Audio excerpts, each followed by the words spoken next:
it's never too late to figure this stuff out, to work on yourself, because it's a ripple effect. It's going to affect your children. And if you're not honest with yourself, if you're not dealing with your own attachment wounds, you're not dealing with your own trauma, then you're not dealing with your generational stuff, your kids are going to continue to pass that on. Welcome to episode 1 of Tune In, Bond to Bloom. For a while, I have been feeling that my former podcast, which was Tune In, Discovering Your Authentic Self, was not in alignment with my daily life. So I am a pediatric physical therapy for my day job. And then I was doing the podcasting and the coaching, a lot of relationship stuff, a lot of inner child, nervous system regulation. And I just felt very divided. I didn't feel like I was in alignment. And this thought came to me about starting this podcast a couple weeks ago.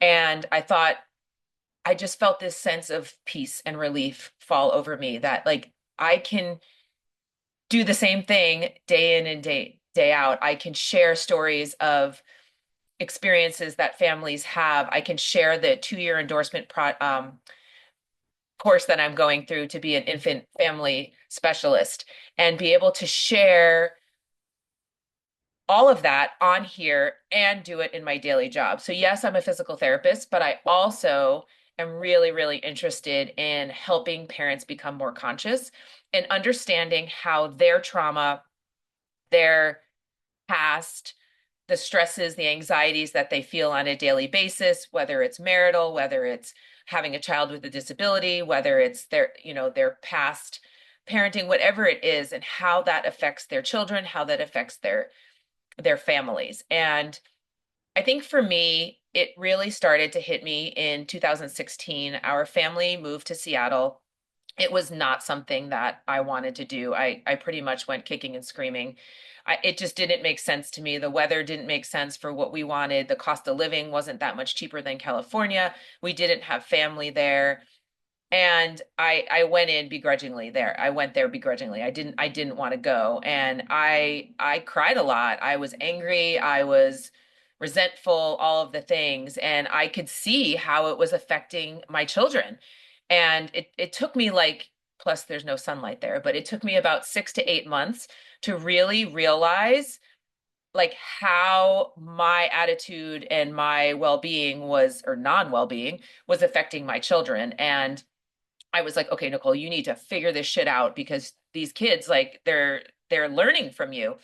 And that's when I really started diving into personal development and figuring out my own thing. And so it's never too late. Like, yes, they weren't babies at the time, what they were, 2016. So I had a 6-year-old, a 9-year-old, and an 11-year-old at the time.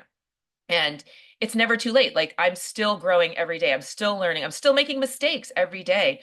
And my kids are now 14, almost 18, and 19. And, you know, it's never too late to figure this stuff out, to work on yourself, because it's a ripple effect. It's going to affect your children.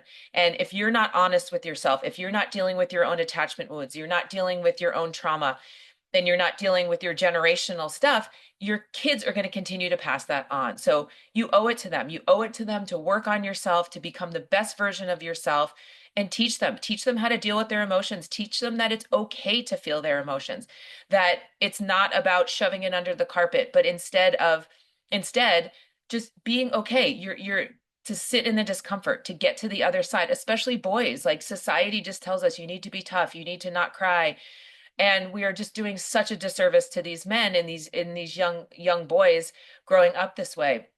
And heal yourself, make the world a better place, make our children a better place. So I look forward to having you on this journey with me and just be able to heal one parent at a time.